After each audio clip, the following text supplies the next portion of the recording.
Okay, so today we're going to look at the contribution of criminal pretrial procedures to a fair and unbiased hearing. So for this section you need to know aspects that help achieve a fair and unbiased hearing, and you need to know aspects that hinder a fair and unbiased hearing. So you need to know criminal pretrial procedures that help to achieve a fair and unbiased hearing, and criminal pretrial procedures that hinder the achievement of a fair and unbiased hearing. Okay, so the typical exam question you might get here is to discuss the extent to which criminal pretrial procedures contribute to a fair and unbiased hearing. Okay, so the first thing to notice for this question is how much it's worth. In this instance it's worth 6 marks, so that means you need to have really 6 points. So at least 6 things that either contribute to or hinder the achievement of a fair and unbiased hearing. The second thing is that it's discuss. So discuss means to have both sides of the issue. So for this question you really need to say how criminal pretrial procedures help contribute to a fair and unbiased hearing, and you must say how they hinder the achievement of a fair and unbiased hearing. It doesn't have to be even, it doesn't have to be 3-3, like 3 things that help achieve and 3 things that hinder the achievement of a fair and unbiased hearing. It can be 4 things that help and 2 things that hinder, or 5 and 1, but you just can't have all 6 things contributing and nothing is at the other side. So firstly, we could say that committal hearings allow the accused to hear the evidence against them.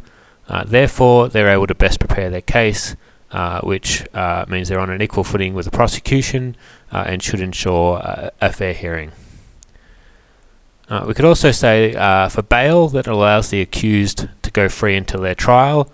That means that they're able to meet with their lawyers, they're able to best prepare their case, and again that should ensure a fair hearing because they have equal opportunity as the prosecution to prepare their case.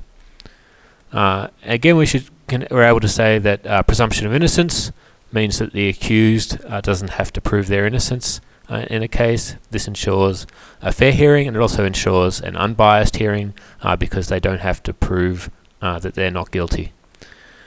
Right to silence ensures that the accused doesn't have to answer police questions and they don't have to testify at trial. That right is designed to protect them from saying anything incriminating. It's designed really to ensure that the accused gets a fair hearing. And finally, the police power to question a suspect for a reasonable amount of time gives the police the opportunity to question the accused. It enables them to collect evidence for the trial. It should help ensure that the truth emerges and that it is a fair hearing. Some things that don't contribute to fair and unbiased hearing or hinder the achievement of fair and unbiased hearing, really that legal representation is needed for the pretrial procedures. This increases the costs involved, and it really means that it could lead to an unfair result if the accused is poorly represented. If their lawyer isn't very good, then it could lead to them receiving an unfair hearing.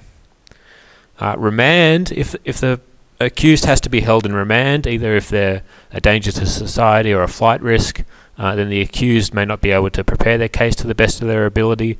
They may not be able to meet with their lawyers, etc. That could lead to an unfair result, as both parties need to be or have an equal chance to prepare their case in the adversary system. Individual rights, such as the presumption of innocence and the right to silence, may mean that vital evidence doesn't emerge because the accused is under doesn't need to cooperate with the case, doesn't need to cooperate with the police. That means that some evidence may not emerge. It could lead to an unfair result as the truth may not come out. So just overall, we could say that despite some drawbacks, criminal pretrial procedures do contribute effectively to a fair and unbiased hearing. And that's it.